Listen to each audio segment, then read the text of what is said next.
तो आज की कक्षा का अपना जो टॉपिक है वो है विद्युत बल रेखाएं या विद्युत क्षेत्र रेखाएं।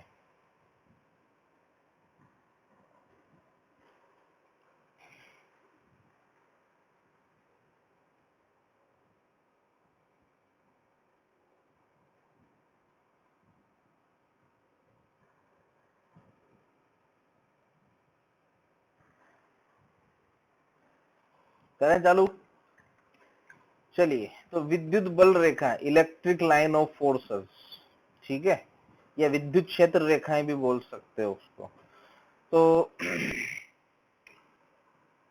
सबसे पहले विद्युत बल रेखाएं ऐसे काल्पनिक वक्र है, लिख लेना, ऐसे काल्पनिक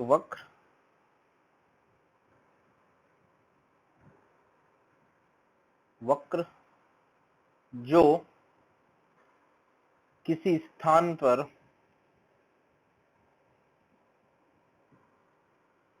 विद्युत क्षेत्र की दिशा, विद्युत क्षेत्र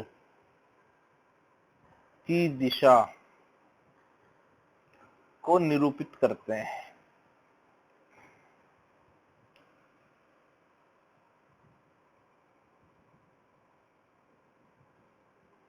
है ना। क्लियर बात है। जैसे मान लो मैंने कहीं किसी स्थान पे विद्युत क्षेत्र बनाया है, ये लाइन अपन पहले भी बना चुके हैं, इस चैप्टर में भी बना चुके हैं, बस इनका नाम नहीं लिखा था। इस तरह से ये विद्युत क्षेत्र की रेखाएं, विद्युत रेखाएं किसी भी स्थान पे, जैसे यहाँ पे विद्युत क्षेत्र बताना है तो इस दिशा में, यहाँ पे विद्युत क्षेत्र देखना है तो इस दिशा में, यहाँ पे विद्युत क्षेत्र देखना है इस दिशा में। तो किसी भी स्थान पर विद्युत क्षेत्र जो होता है उसकी दिशा दर्शाती है, ठीक है। या यूं समझ सकते हैं कि इन पर खींची गई स्पर्श रेखा की दिशा, किसी बिंदु पे स्पर्श रेखा की दिशा, जो दिशा है वो वेग की दिशा मत समझ लेना, यूं मत समझना यहाँ कोई कण रखा है तो उसका वेग इस तरफ है, नहीं। ये बर्नौली प्रमेय मत समझ लेना, यहाँ पे वो सत्ता की समीकरण वो नहीं है।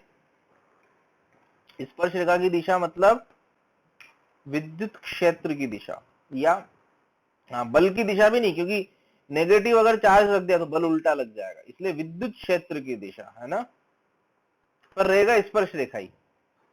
तो इनको विद्युत बल रेखाएं भी कहते हैं, विद्युत क्षेत्र रेखाएं भी कहते हैं, समझ गए। ये किसी भी स्थान पे विद्युत क्षेत्र की दिशा को दर्शाती है। मिटा रहा हूं दूसरा पॉइंट, नेक्स्ट पॉइंट। विद्युत बल रेखाएं धन आवेश से निकलती है तथा ऋण आवेश पर खत्म हो जाती है, ऐसे बोल सकते हैं। धन आवेश से निकलती है और ऋण आवेश पर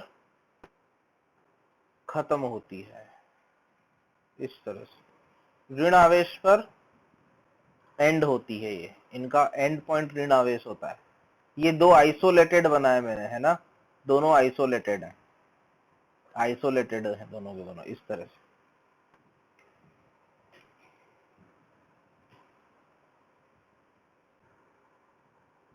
इस तरह से इसी तरह से चुंबकीय क्षेत्र रेखाएं भी आएगी, आगे चल के आएगी, जो चुंबकीय क्षेत्र की दिशा को दर्शाएगी। तो विद्युत बल रेखाएं जो होती है, विद्युत क्षेत्र रेखाएं, क्षेत्र रेखाएं बोलने की आदत डाल, है ना, ज्यादा बढ़िया रहेगा। विद्युत रेखाएं जो होती है क्षेत्र वाली रेखाएं, इलेक्ट्रिक फील्ड लाइंस जो होती है वो धनावेश से निकलती है, ऋण आवेश पे खत्म हो जाती है। लिख लिया है। अब जैसे मान लो, अब ये तो दोनों आइसोलेटेड है, मान लो जैसे अपन दोनों अगर पास पास रखें तो किस तरह से बनेगी। सपोज करो ये धनावेश में यहाँ पे रखूं और एक ये ऋण आवेश यहाँ पे रखूं, और इन पर अगर मैं बनाने की कोशिश करूं तो जैसे ये एक विद्युत बल रेखा ये बन गई, ऐसे बन, इस तरह से, इस तरह से, इस तरह से, ऐसे, ऐसे,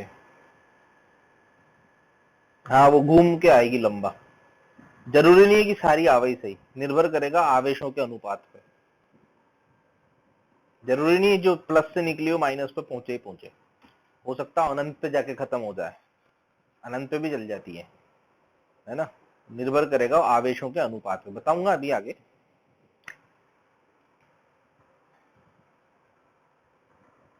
जरूरी नहीं है कि सिमेट्रिक बने हैं। हाँ जैसे ये, हाँ हाँ बिल्कुल बिल्कुल बिल्कुल समझ गया मैं, ये अनंत पे चल जाएगी सिद्धि, बिल्कुल ठीक है। इस तरह से ये मान लो, मतलब ये आवेशों के अनुपात पे निर्भर करेगा कि किससे कितनी लाइन पास हो रही है, इस तरह से। अभी सब बताऊंगा मैं, वन बाय वन लिखते जाओ, है ना। इस तरह से कुछ एक और बनाते हैं, जैसे 2 प्लस आवेश हो तो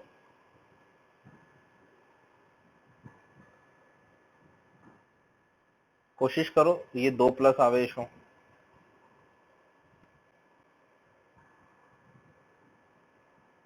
तो इनमें जो बल रेखा है इस तरह से बन जाएगी, देखना।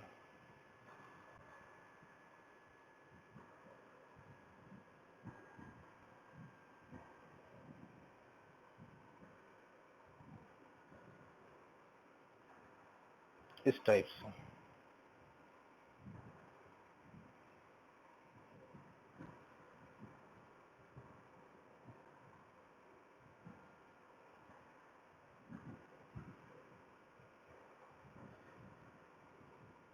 कुछ कुछ इस तरह की।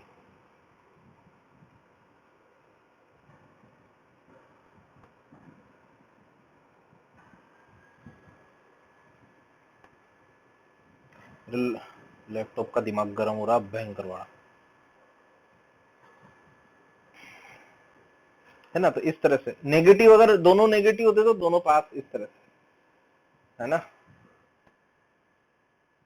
हाँ इसी तरह से 3 आवेशों के लिए तुम घर पे बनाना, मान लो 3 धन आवेश हैं, ऐसे तीनों बराबर हैं और एक समबाहु त्रिभुज की भुजाओं पे रखे हुए, इनके लिए बनाने की कोशिश करना, ठीक है। घर पे बनाना ट्राई करना, ये जेई में आया हुआ क्वेश्चन है, जेई में शीट में मिल जाएगा तुम्हें तीनों के लिए, ठीक है। ये दूसरा पॉइंट हो गया अपना। नेक्स्ट पॉइंट, 2 रेखाएं एक दूसरे को कभी नहीं काटती। नेक्स्ट पॉइंट लिखो, नेक्स्ट पॉइंट, 2 रेखाएं एक दूसरे को कभी नहीं काटती।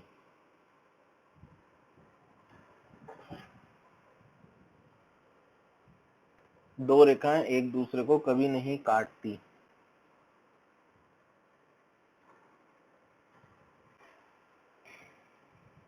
ठीक है, लिख लिया। 2 रेखाएं एक दूसरे को नहीं काटती। नेक्स्ट पॉइंट लिखो, बंद लूप नहीं बनाती, बंद लूप नहीं बनाती। अच्छा अब ये बताओ क्यों नहीं काटती और क्यों बंद लूप नहीं बनाती, ये तुम बताओ।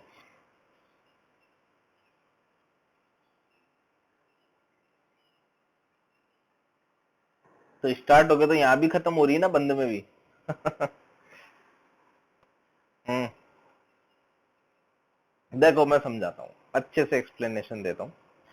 यदि ये एक दूसरे को काटेगी, इसका मतलब ये होगा कि इंटरसेक्शन पॉइंट पे 2 विद्युत क्षेत्र हो गए, जो कि पॉसिबल नहीं है। किसी भी बिंदु पे कुल विद्युत क्षेत्र की दिशा, विद्युत बल रेखाएं क्या बताती है, कुल विद्युत क्षेत्र की दिशा, जो कि 2 जगह हो नहीं सकती। एक ही आदमी 2 जगह थोड़ी जा सकता है यार। दूसरा, ये बंद लूप क्यों नहीं बनाती, क्योंकि विद्युत क्षेत्र की दिशा में यदि चलो, भाई विद्युत क्षेत्र की दिशा बता रही है ना ये तो, अगर तुम विद्युत क्षेत्र की दिशा में चलोगे तो विभव घटेगा, और यदि मैं घूम फिर के वापस उसी बिंदु पे आ जाऊं तो डेल्टा वी आना चाहिए। जबकि अपन यदि घूम के उसी बिंदु पे आ जाए तो डेल्टा वी तो 0 हो जाएगा, क्योंकि जो विभव होता है वो पथ पर निर्भर नहीं करता, विभव तथा विभवांतर पथ पे निर्भर नहीं करता, है ना। कंजर्वेटिव लाइंस होती है ना, कंजर्वेटिव है नेचर में, कंजर्वेटिव कभी भी क्लोज लूप नहीं बनाता, ध्यान रखना। संरक्षी क्षेत्र चाहे वो कोई भी क्षेत्र हो, विद्युत क्षेत्र हो, चाहे वो गुरुत्वीय क्षेत्र हो, चाहे संरक्षी क्षेत्र कभी भी बंद लूप नहीं बनाता, चलिए ये दोनों बातें हो गई। अगला पॉइंट,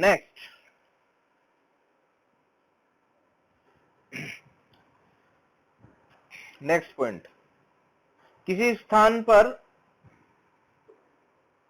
स्थान पर रेखाएं जितनी सघन होगी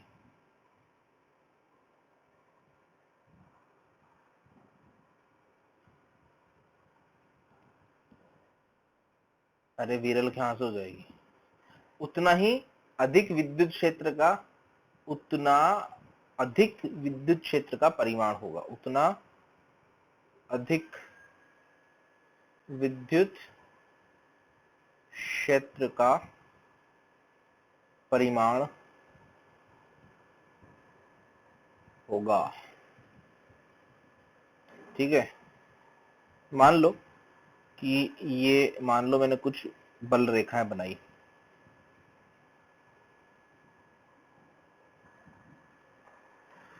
लैपटॉप का खोपड़ा ज्यादा ही गर्म हो रहा है, ये फटेगा किसी दिन।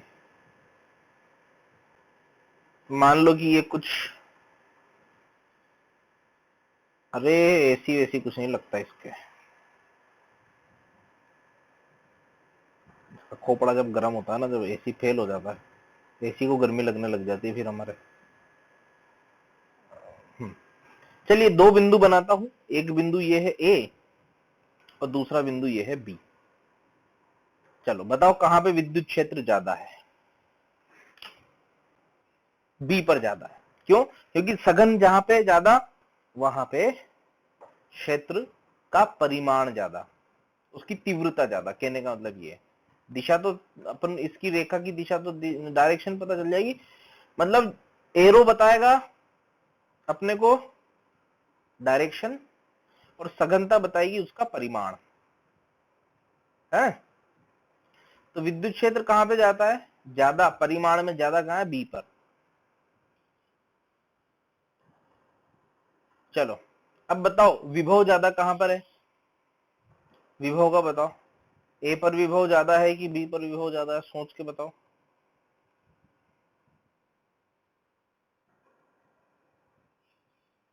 क्यों? क्यों ए पर विभव ज्यादा क्यों है? विभव, विद्युत क्षेत्र बढ़ेगा तो विभव घटेगा, ऐसा क्यों?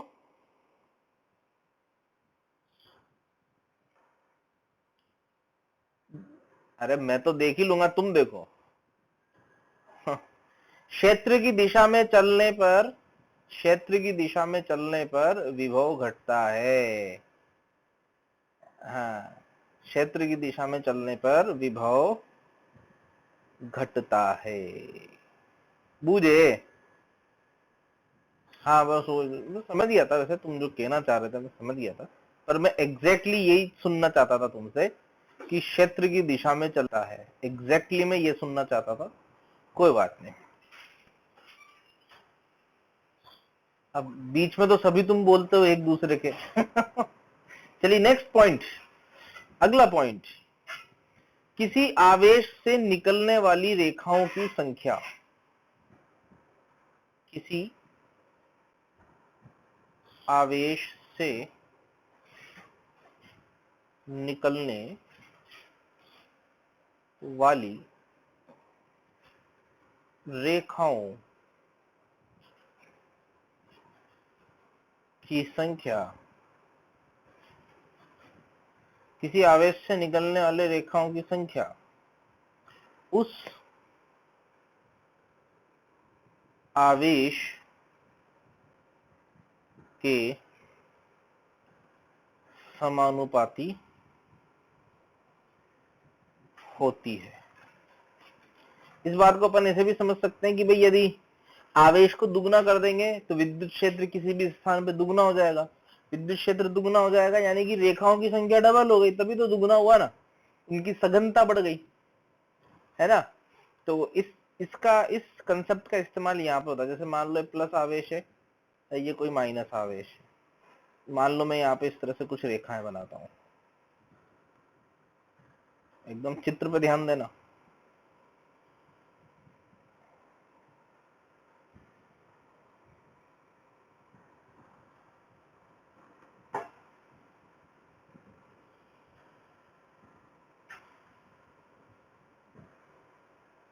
ऐसी भी संभव है रेखाएं, इस तरह से भी ये भी पॉसिबल है।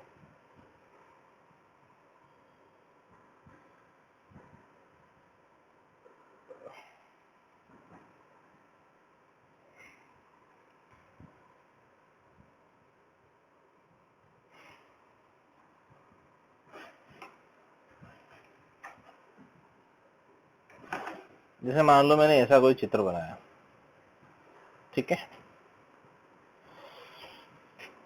अब जैसे ये वाली नहीं मिली ना इसको माइनस को, तो आगे वाली भी नहीं मिलेगी। ये वाली नहीं मिली ना तो आगे वाली भी नहीं मिलेगी। चलो बताओ Q1 बटे Q2 का अनुपात। Q1 प्लस वाला है, Q2 माइनस वाला है। ये मान लो Q1 है इधर वाला, इधर Q2 है, माइनस Q2 ले लो, तो Q1 बटे Q2 गिन के देखो गिन के 1 2 3 4 5 6 7 8 9 10, इससे 10 रेखाएं निकली। इस पे कितनी आई? 1 2 3 4 5 6, इस पे 6 आई। ये आवेशों का अनुपात हो जाएगा। ठीक है, इस तरह से काम आता है करने में। ओके, बात समझ में आई? चलिए अगला पॉइंट मिटा रहा हूं इसको।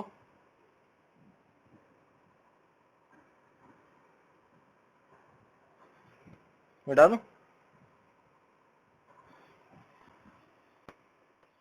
चलिए किलिन छठा कौन सा पॉइंट बनेगा? छठा सातवां जो भी बनेगा। नेक्स्ट पॉइंट, विद्युत बल रेखाएं समविभव पृष्ठ के लंबवत होती है।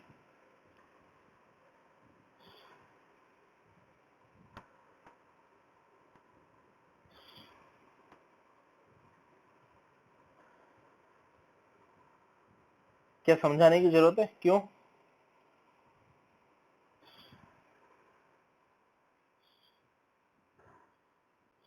वहां बता ही दिया था अपन ने।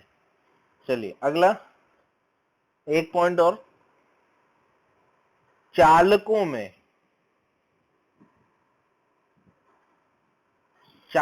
नहीं, चालकों के पृष्ठ से मतलब है यहाँ पे पृष्ठ के लंबवत, चालकों के पृष्ठ के लंब पूरा। रुको एक मिनट, लाइन बनानी पड़ेगी। इलेक्ट्रोस्टैटिक में रेखाएं स्थिर वैद्युतिकी में, मतलब आवेश स्थिर है, स्थिर वैद्युतिकी में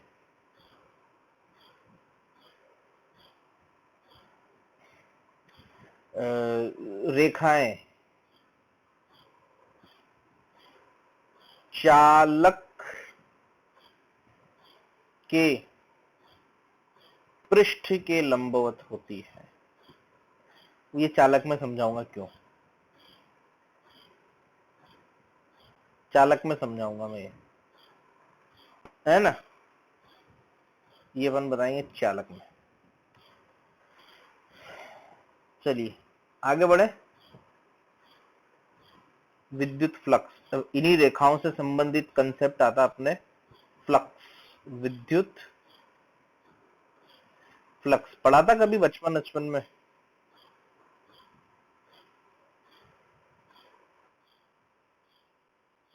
ट्वेल्थ में नहीं, बचपन की कह रहा हूँ, तो 10th में। इलेक्ट्रिक फ्लक्स, इलेक्ट्रिक फ्लक्स इसकी डेफिनेशन ले लेते हैं अपन। किसी पृष्ठ से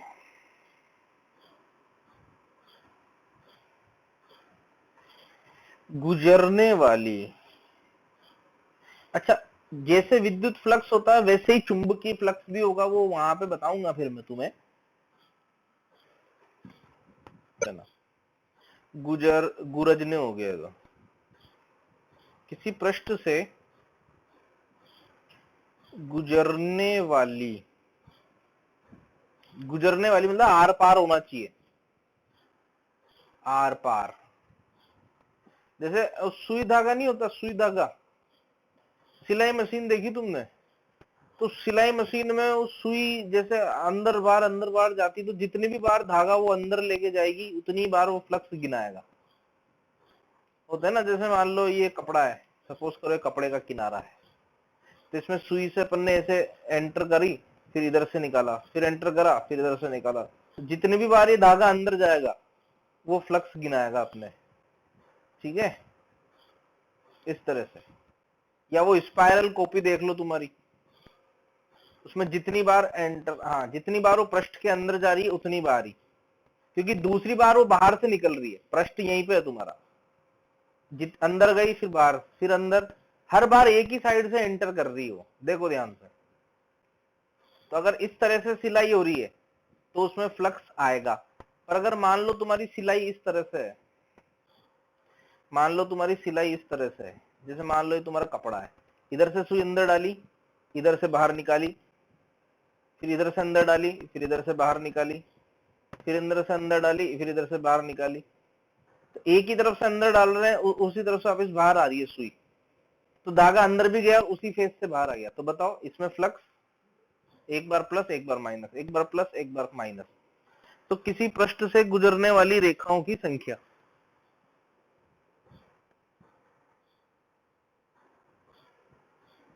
की संख्या, ठीक है।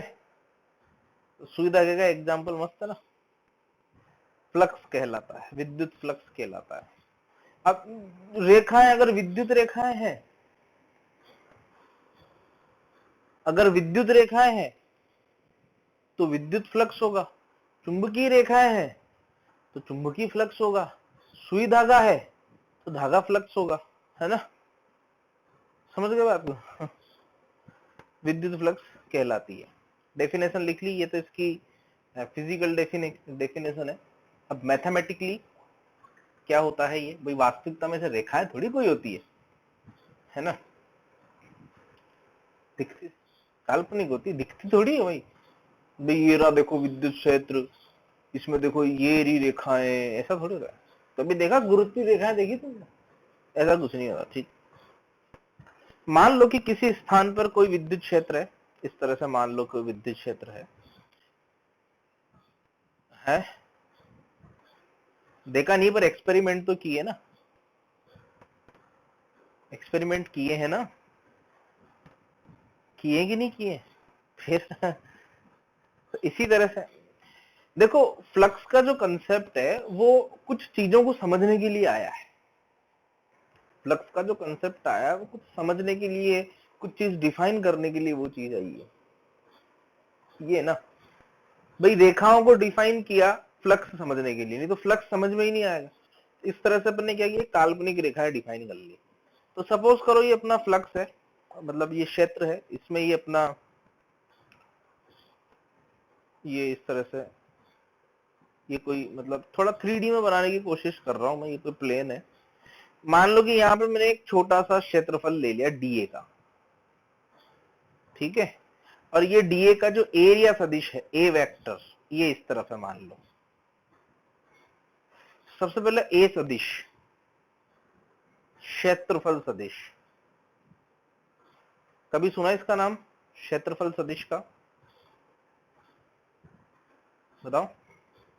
बेसिकली छोटा सा ले रहे हैं इसलिए डीए सदिश लूंगा मैं, छोटा ले रहा हूं ना, स्मॉल एलिमेंट लिया मैंने, मतलब एक छोटा सा क्षेत्रफल ले लिया मैंने किसी सरफेस पे, जिसको मैंने डीए बोला है, ठीक है। तो एक छोटा सा एलिमेंट मैंने ले लिया, इसका क्षेत्रफल डीए है, और इस डीए क्षेत्रफल का जो क्षेत्रफल सदिश है वो सतह के लंबवत है, ठीक है।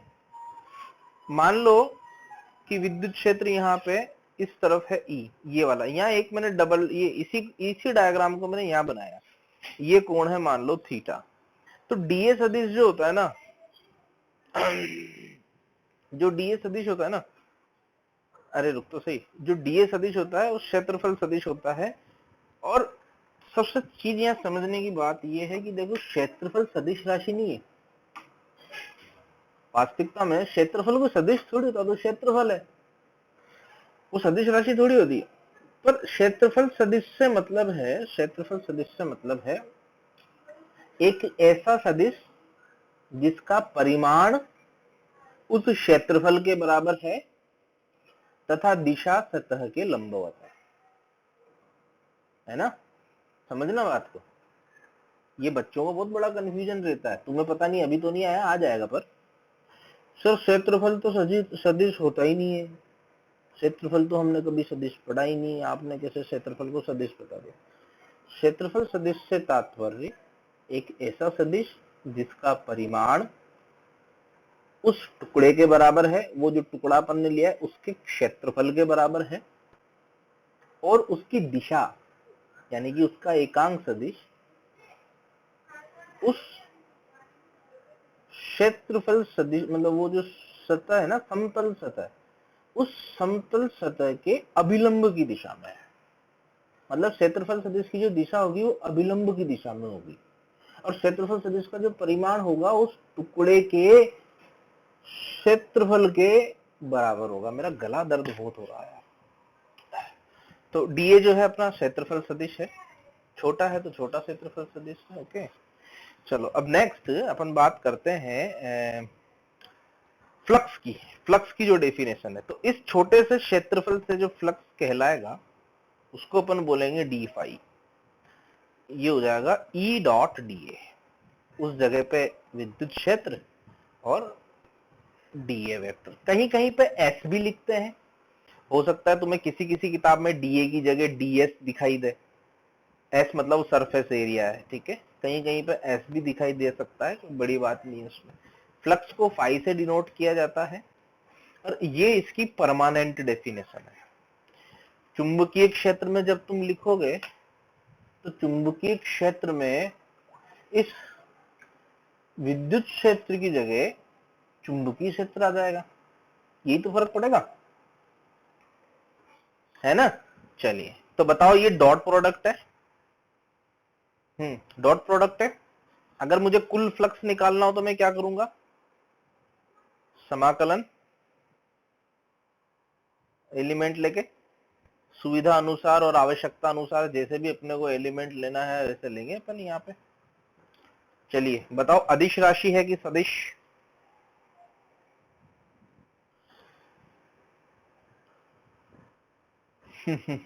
सदिश, डॉट प्रोडक्ट है ना, तो अदिश होगा ना। बताओ मात्रक क्या होगा इसका?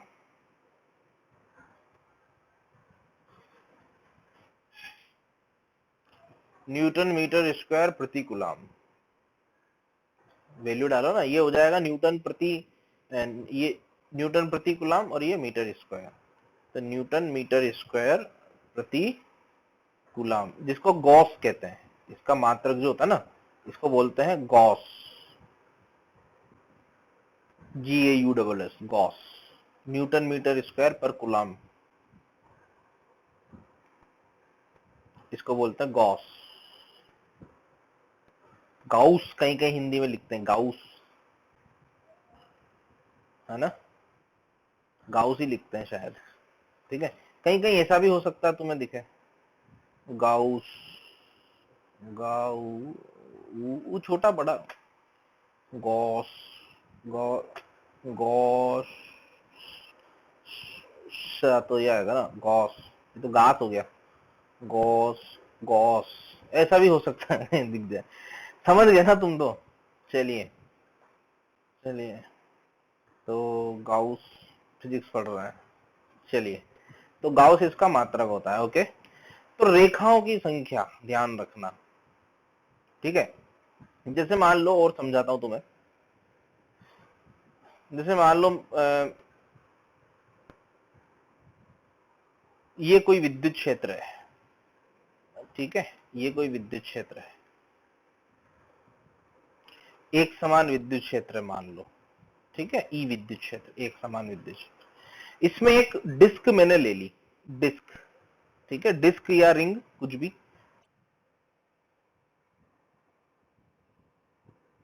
पता नहीं रिकॉर्डिंग कितनी देर से बंद है। ये डीए कोस थीटा ई के लंबवत, अरे टाइम क्या हुआ यार, है ना, हाँ है। समझ रहे हैं बात को? फ्लक्स का मतलब समझ में आना जरूरी है। अगर मान लो कोई सतह है क्षेत्र के समांतर है, मान लो कोई सतह मैंने ऐसे रख दी, बताओ इससे फ्लक्स कितना आएगा? कारण समझ रहे हो? क्योंकि क्षेत्रफल इस तरफ, विद्युत क्षेत्र इस तरफ, तो प्रोजेक्टेड एरिया 0 हो गया ना। तो पूरा खेल प्रोजेक्टेड एरिया का है, पूरा का पूरा खेल किसका है? छायांकित क्षेत्रफल। हाँ, ऐसे समझ सकते हो, जो क्षेत्रफल समविभव पृष्ठ के अनुदिश पड़ रहा है ना, उसी से फ्लक्स आएगा। हाँ,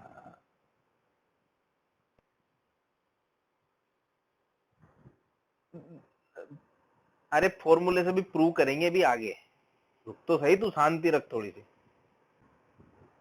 देखो ऐसे समझो, मान लो कि ये विद्युत क्षेत्र है ना, ये मान लो विद्युत क्षेत्र है, इसमें मान लो कि मैंने एक छोटा सा डीए लिया, सपोज करो ये डीए है, ऐसे लंबवत ऐसे ये डीए है ना, बिल्कुल सीधी, और वो जो कर्व्ड सरफेस थी उसमें से भी एक छोटा सा एलिमेंट अपन ले रहे हैं, तो वो एलिमेंट ये है मान लो, इस तरह से 2D में बना रहा हूं मैं इसको, 3D में तो बना नहीं सकता क्योंकि यहाँ पे। तो अगर मैं इसको इसके लिए लिखूं, देखना डीए कॉस थीटा, तो इसमें डीए इधर आएगा, ये थीटा, तो डीए कॉस थीटा क्या बनेगा? ध्यान से देखो, यही तो बनेगा डीए कॉस थीटा। हाँ, तो यही वाला तो प्रोजेक्शन हुआ बेसिकली। इसीलिए वो कह रहे हैं कि गुजरने वाली रेखाओं की संख्या, क्योंकि जो इससे गुजरी वही तो इस छायांकित क्षेत्रफल से गुजरी, और वही तो इससे गुजरी। समझ गए? ठीक है, हाँ वही तो है। तो फाई बराबर इंटीग्रेशन ई डॉट डीए। चलिए, ये इसकी मैथ्स है, कल इस पे फिर अपन सवाल करेंगे, कल तो अपन डिस्कशन करेंगे, ठीक है? ठीक है, और कल इसके बारे में और अपन बात करेंगे। ओके, चलिए।